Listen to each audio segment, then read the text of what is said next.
하나님의 말씀은 여호수아 3장 7절에서 17절까지의 말씀입니다. 여호수아 3장 7절부터 17절까지의 말씀을 같이 보도록 하겠습니다.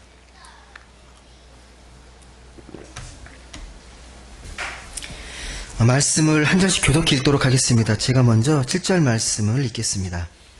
여호와께서 여호수아에게 이르시되 내가 오늘부터 시작하여 너를 온 이스라엘의 목전에서 크게 하여 내가 모세와 함께 있었던 것 같이 너와 함께 있는 것을 그들이 알게 하리라.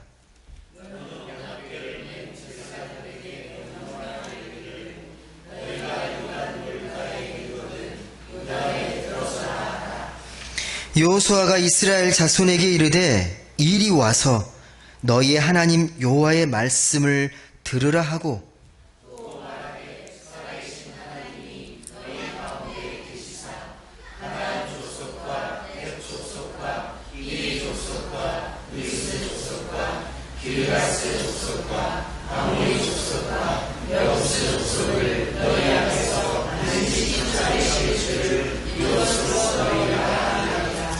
보라, 온 땅의 주의 언약궤가 너희 앞에서 요단을 건너가나니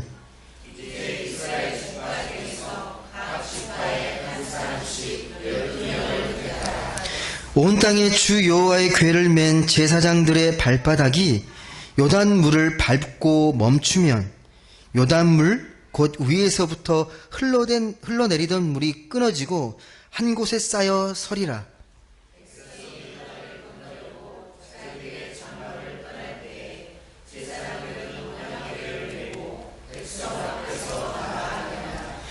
요단이 곡식 거두는 시기에는 항상 언덕에 넘치더라. 궤를 맨 자들이 요단에 이르며 궤를 맨 제사장들의 발이 물가에 잠기자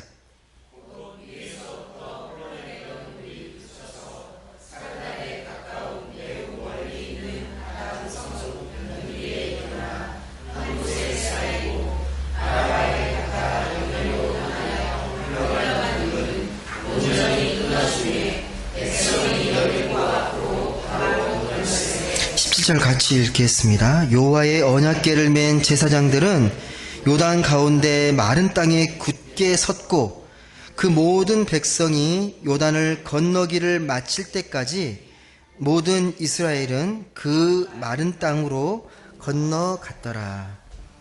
아멘. 오늘은 살아계신 하나님의 경험이라는 주제로 말씀을 같이 나누도록 하겠습니다. 여러분, 이스라엘 백성들이 출애굽한 이후에요, 40년 동안을 아시는 대로 광야에서 헤매고 방황합니다. 근데 오늘 드디어 이제 약속의 땅 문턱까지 왔는데, 전에도 잠깐 말씀드렸지만, 이 출애굽한 다음에 이 가나안 땅까지는요, 먼 거리가 아닙니다.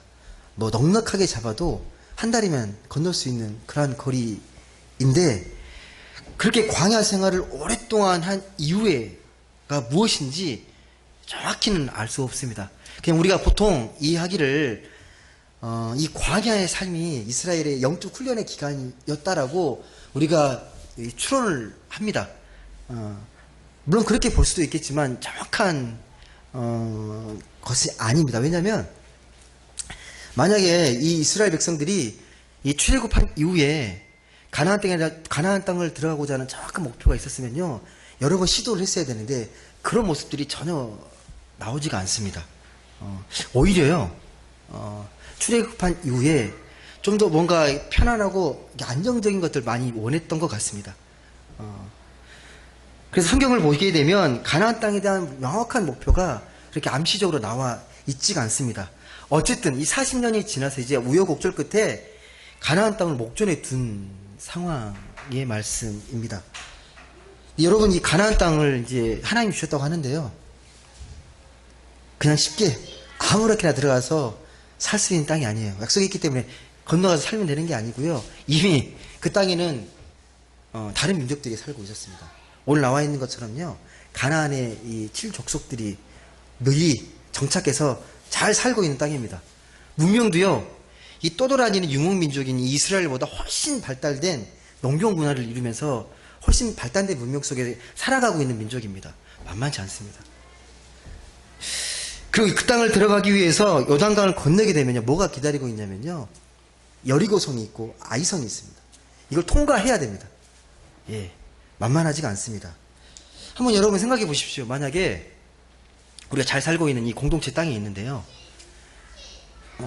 듣도 보도 못한 민족이 와가지고 비집고 들어옵니다. 같이 살자고. 여러분 같으면 순순히 이 땅을 내주겠습니까? 땅덩어리가 좁아지는 게 문제가 아니고요, 전혀 다른 이질적인 환경과 문화에서 살아온 가치관이 다른 두 민족이 함께 사는 거 매우 어려운 일입니다. 쉽지 않은 겁니다. 그런 의미에서 보면요, 이 이스라엘이 이 가나안 땅을 정복해 나가는 것, 이건 되게 뭔가 불편한 일입니다. 우리가 볼 때는 되게 자연스러운 일인데요, 하나님을 믿지 않는 백성들의 입장에서는요, 되게 불편한 모습이라는 거죠. 세상의 눈으로 객관적으로 보게 되면 분명 이스라엘 민족에게 문제가 있는 것처럼 보일 수 있습니다. 주위에서 인정하지 않는데 자기들만 자기 땅이라고 주장하는 거예요. 이거 하나님 주신 거야, 우리 땅이야 라고 막 주장하는 거죠. 아무도 인정하지 않는데. 예. 쉽지 않다라는 겁니다. 우리가 생각하는 것처럼요. 그러니까 믿지 않는 사람들 입장에서 이 구약 성경을 딱 보게 되면요, 되게 불합리해 보이고, 이스라엘이 벌이고 있는 이 가나안 정복 전쟁 자체가요, 되게 일방적이에요.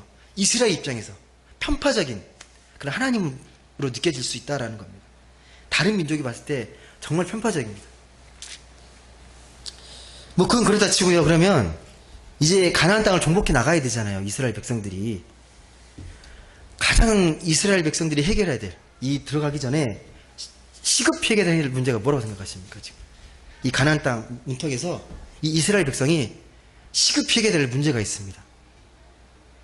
지금까지 이 이스라엘 백성을 누가 이끌어 왔습니까? 모세가 끌고 왔거든요. 근데 가나안 목전에서 모세가 죽습니다. 지도자가 사라졌어요. 물론 죽기 전에 이걸 미리 알고 후계자를 세우죠. 누굴 세웠습니까? 여호수아를 세웠잖아요. 물론 이제 죽기 전에 이야기를 하죠. 유언으로 남기죠.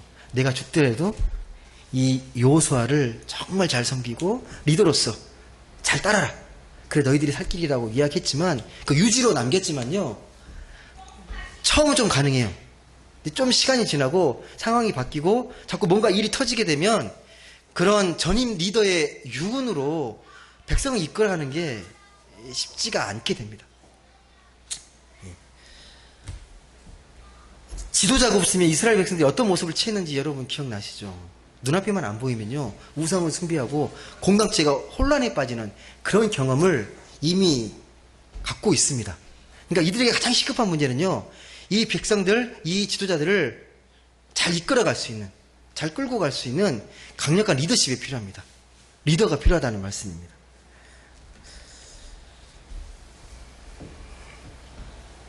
여하튼 이래서 이제 가나안 땅을 가기 전에 요단강 앞에 서게 되는데요, 이 요단강 사건이 이 여호수아의 리더십에 결정적인 중요한 사건이 됩니다. 확고부동한 지도력을 얻게 된 사건이요, 이 여호수아에게는 이 요단강을 건너가는 이 기적의 사건이었습니다. 모세는 무엇이었습니까? 모세가 그 강력한 리더십을 획득하게 된 결정적인 사건이 홍해 사건이잖아요. 홍해를 가름으로 인해서 리더십을 인정받았던 것처럼 여호수아에게는 이 요단강을 건너가는 이 기적적인 사건이 여호수아의 그 리더십, 지도력을 인정받게 된 결정적인 사건이 됩니다. 요단강이 어떻게 끊어지게 됐는지 오늘 본문 말씀 보시게 되면 간단히 기록하고 있습니다. 15절과 16절 말씀을 읽어보시겠습니까? 15절, 16절 말씀 같이 읽어보겠습니다. 시작. 요단이 곡식 거두는 시기에는 항상 언덕에 넘치더라. 궤를 맨 자들이 요단에 이르며 궤를 맨 제사장들의 발이 물가에 잠기자 곧 위에서부터 흘러내리던 물이 그쳐서 사르단에 가까운 매우 멀리 있는 아담 성읍 변두리에 일어나 한 곳에 쌓이고 아라비아 바다 여매로 향하여 흘러가는 물은 온전히 끊어지매 백성이 여리고 앞으로 바로 건널세 놀라운 일이 벌어졌습니다. 예. 물이 이렇게 끊어지면서 이렇게 양쪽에 서 있는 거죠. 좀 그림이 그려지십니까? 예. 근데 이게 모세가 홍해를 건넜던 이 기적과고요. 요단강은 뭔가 좀 다릅니다. 좀 달라지는 게 좀 느껴지십니까? 모세가 홍해를 어떻게 갈랐죠? 지팡이로 갈랐거든요. 지금 여호수아는 어떻게 이걸 요단강을 가르고 있습니까? 뭘로?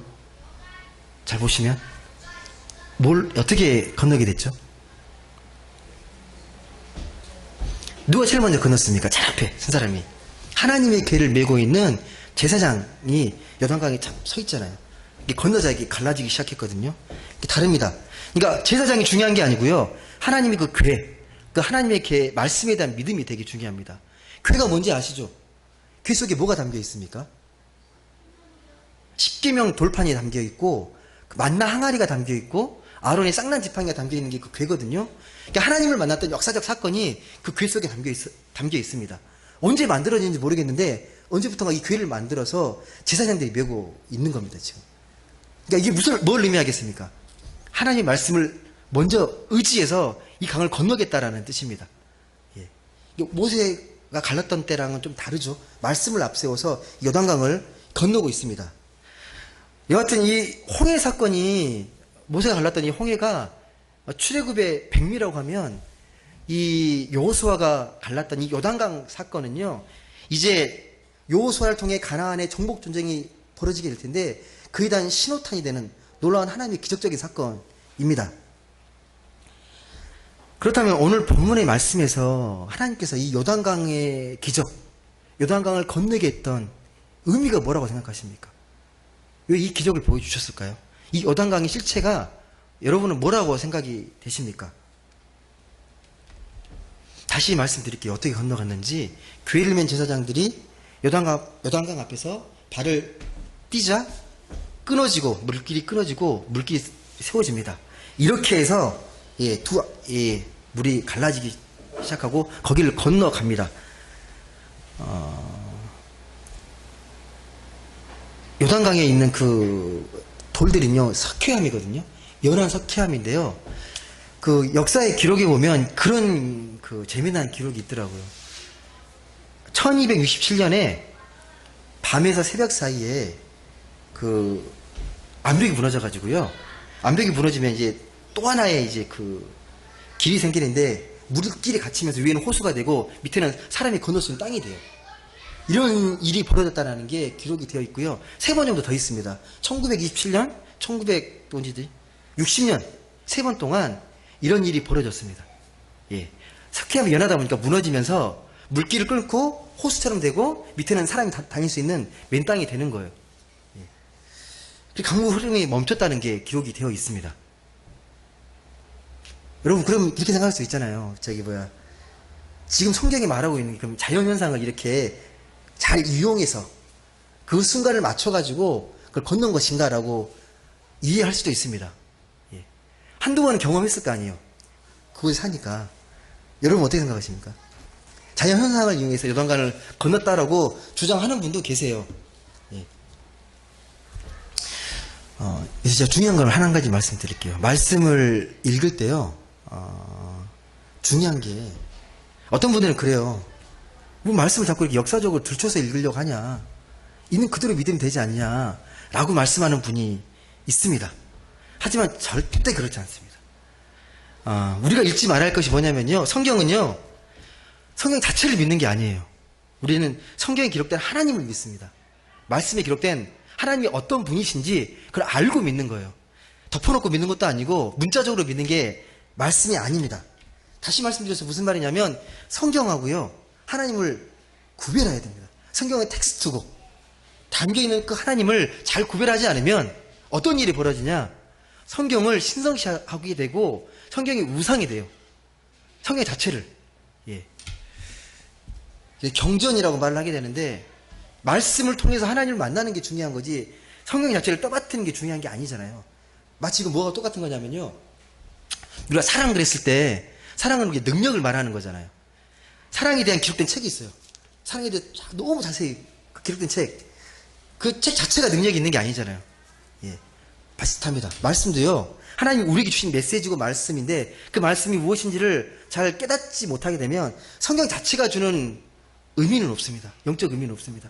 말씀을 통해서 우리가 어떻게 하나님을 알아가고 하나님을 깊이 있게 깨달아 갈 수 있을지 말씀을 통해 배워가야 합니다. 그래서 말씀 속으로 자꾸 들어가셔야 돼요. 그냥 겉으로 오시면 안 되고요. 말씀이 말하는 그 지평 안으로 들어가야 합니다. 근데 우리가 인간적으로 말씀을 읽고 해석하는 게 아니고 성령께서 주신 은혜가 있습니다. 성령의 감동으로 성령의 지혜로 하나님께서 깨닫게 해주시는 것만큼 말씀을 들여다보고 말씀을 읽고 해석하는 겁니다. 제가 말씀을 이렇게 설교하고 해석하는 것도요, 보여주시는 것만큼만 제가 여러분께 해석해드리고 말씀을 드릴 수 있는 겁니다. 그래서 말씀이 뭘 말하는지를 잘 따라가는 게 중요합니다. 요단강을 왜 하나님께서 그때 건너가게 하셨을까? 무슨 의미가 있을까? 그 기적에 막 취해가지고 여기 하나님 놀라우신 분이시야. 거기에 그쳐서는 안 되고요. 어떤 의미가 있는지를 잘 깨닫는 게 매우 중요합니다. 이 요단강 사건이 정말 뭘 의미할 거예요, 그러면요. 다시 돌아와서 한번 11절 말씀 한번 보시겠습니까? 11절 말씀. 10절 말씀입니다. 10절 말씀. 한번 자세히 읽어보시면 힌트가 나오거든요. 10절 같이 읽어보겠습니다. 시작. 또 말하되 살아계신 하나님이 너희 가운데에 계시사 가나안 족속과 헷 족속과 히위 족속과 브리스 족속과 기르가스 족속과 아모리 족속과 여부스 족속을 너희 앞에서 반드시 쫓아내실 줄을 이것으로써 너희가 알리라. 무슨 말입니까? 왜 주셨다고요? 살아계신 하나님이 이 약속의 땅에 들어갈 때 이 이방 민족들을 쫓아낼 거라는 그 증거로서 주셨다는 거예요. 요단강 건너 흔들리지 말라고. 이 요단강 통해서 너희와 함께 하시고 살아계신 하나님이 너희와 끝까지 함께 하겠다라는 것들의 증거로서 이 요단강을 건너게 하겠다라는 겁니다. 이걸 빼고 읽어버리면요, 어떻게 되냐면요, 와, 이스라엘 백성들은 정말 호전적이고 자기중심적이고 자기만 아는 민족, 남의 민족을 쫓아내는 민족, 그렇게 여겨질 수 있다라는 겁니다. 성경이 우리에게 이 요단강 기적을 전하는 이유가 명확해요. 살아계신 하나님이 함께 하신다라는 겁니다. 살아계신 하나님 명확히 기록되어 있습니다. 이제서 약간 우리가 좀 고민해야 될 단어가 있어요. 살아계신 하나님. 하나님은 살고 죽고 그런 분이 아니시거든요. 예, 살아계신 하나님으로 표현합니다. 만약에 살아있다라는 건 죽을 수 있다라는 말이거든요. 죽을 수 있는 존재를 우리가 하나님을 믿지는 않습니다. 근데 여기서 살아계신 하나님으로 표현을 했을까요?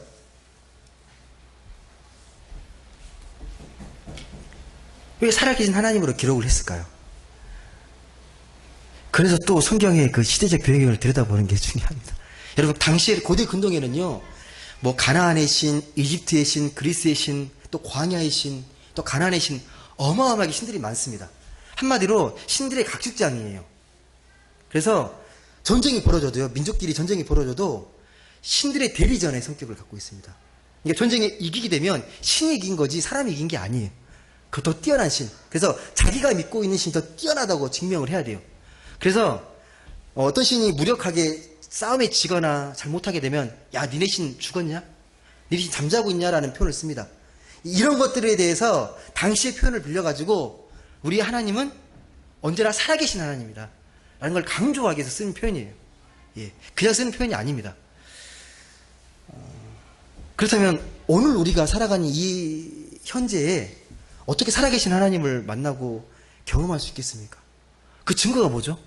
당시 이 이스라엘 백성들은 이 요단강을 건너면서 하나님이 살아계신다는 걸 알게 됐고 증거하게 됐습니다.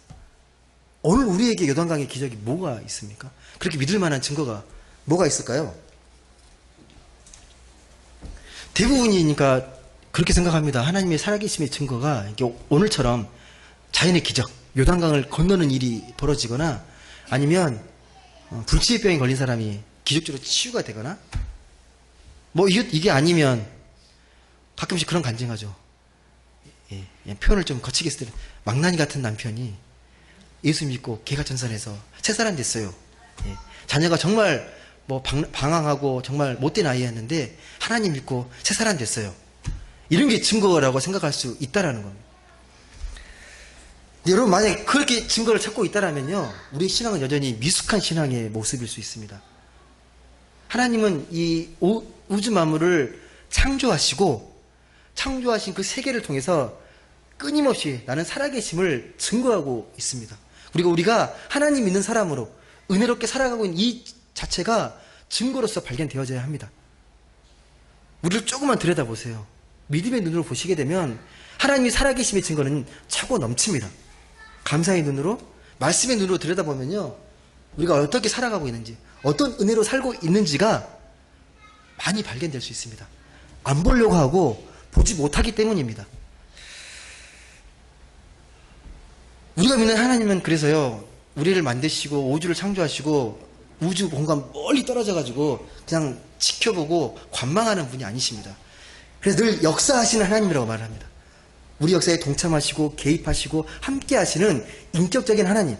2000년 전에도 이스라엘과 함께 하셨고 지금도 우리 삶과 함께 하시는, 역사에 동참하시는 살아계신 하나님이라고 우리는 믿고 그렇게 따라가고 있습니다. 그 하나님을 만나셔야 합니다. 근데 우리 삶에서 하나님이 역사에 개입한다는 사실을 별로 실감하지 못합니다. 또 요즘 사람들은요, 오히려 하나님이 살아계신다는 걸 더 불편하게 생각하는 경우가 많습니다.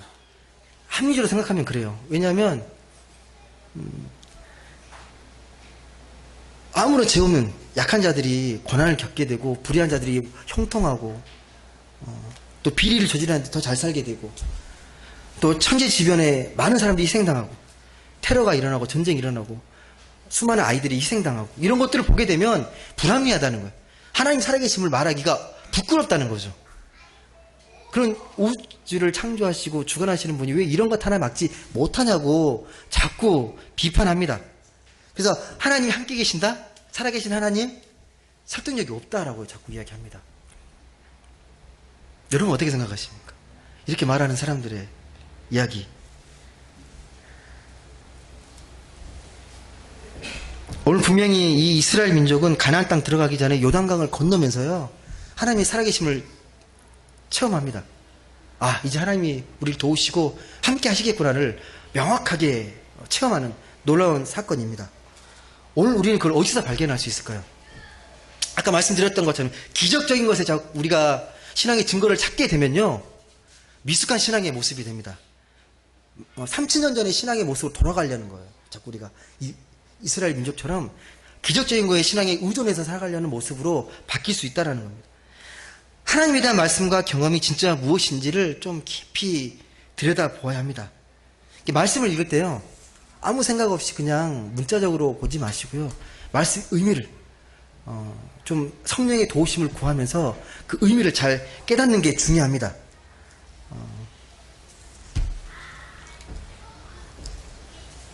만약에 말씀에 대해서 우리가 삶에 적용하지 못하면요, 늘 벌어지는 현상이 이 삶과 신앙을 자꾸 분리시키잖아요. 진짜 어려운 문제가 있거나 위기가 닥치면요, 말씀을 깊이 느끼면서 말씀으로 뭔가를 해결하려고 하는 게 아니라 상식으로 풀려고 하는 거죠. 시대적 상식으로, 내가 갖고 있는 경험과 의지로 자꾸 이게 분리가 되는 거죠. 어떤 분들은 그런 삶과 신앙이 분리되어 있는 이 갈등 속에서 괴로워하는 분도 계시지만요, 대개 경우는 어떤지 아세요?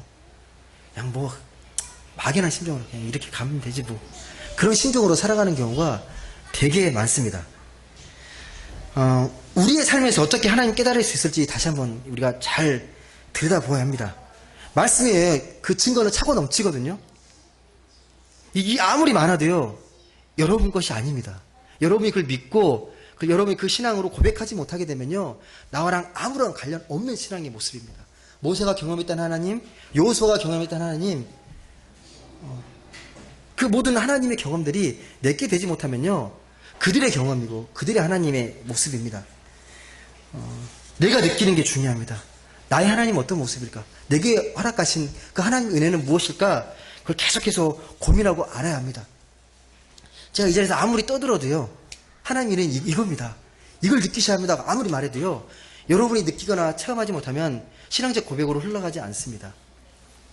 예를 들면 뭐 자녀들에게 말을 하는 거죠. 너 정말 하나님 살아계신 거 느끼고 싶지? 내가 어떻게 느끼는지 알게 해줄게. 잠깐 나와봐. 지금 봄이 되니까 새싹들도 많이 피고 나무도 지금 푸르르잖아요. 잘 봐봐. 하나님이 나무를 어떻게 키우고 바람 소리 잘 들으면 하나님 너를 얼마나 사랑하는지를 느낄 수 있을 거야. 이렇게 말하면 자녀들이 뭐라고 대답할까요? 와 정말 그래요 라고 하면 좋겠지만 되게 좀 아버지가 갑자기 왜 그러지? 생뚱맞게 생각할 겁니다. 똑같아요. 제가 아무리 하나님을 은혜를 말씀드려도요, 여러분이 그걸 느끼지 못하고 실감하지 못하면요, 그 은혜는 나의 은혜가 아닙니다. 혼자 신앙생활을 할 수 없기 때문에 공동체가 필요하지만요, 우리가 각자 누리는 은혜의 체험은 각자의 몫입니다. 영적 체험의 그 은혜의 고백들은요, 각자가 할 수밖에 없는 것입니다. 저 아침에 일어나면 그래도 하나님의 은혜를 놓치지 않기 위해서요, 습관적으로 눈을 뜨게 되면 제일 먼저 하는 게 감사의 기도입니다. 잠깐 말씀드렸지만 또 창을 열고 햇빛이 쏟아지면 또 하나님의 은혜를 또 생각하면서 말씀 묵상하는 게 제 삶의 처음 시작입니다. 제가 뭐 뛰어나서 그렇게 하는 게 아니고요. 그 한순간도 하나님의 숨결을 붙잡지 못하게 되면요, 어느 순간 또 우리의 모습이 세상적으로 흘러갈 수밖에 없기 때문에 그렇습니다. 하나님을 붙잡아야 되고 살아계심이 무엇인지를 계속 생각해 보아야 합니다.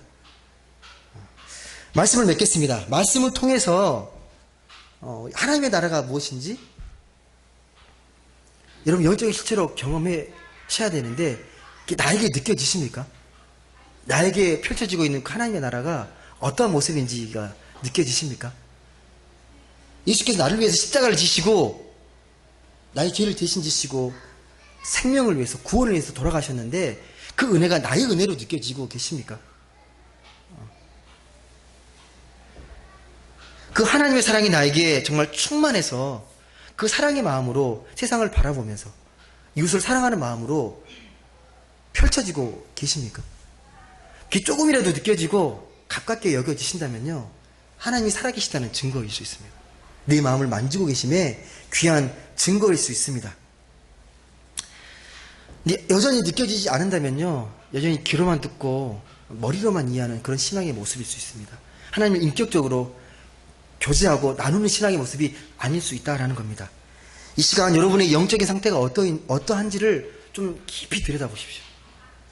내가 말씀 속에서 살아가고 있는지, 아니면 세상적인 가치관과 세상의 주류적인 방법으로 내 삶의 문제들을 해결하고 있지는 않은지 좀 깊이 들여다보셨으면 좋겠습니다. 그래서 하나님의 그 살아계심에 대한 경험, 그리고 그 고백을 바탕으로 이 삶의 현장을 행복과 기쁨으로 만들어가는 그런 모든 분들 되시길 주님의 이름으로 간절히 소망합니다. 기도하겠습니다.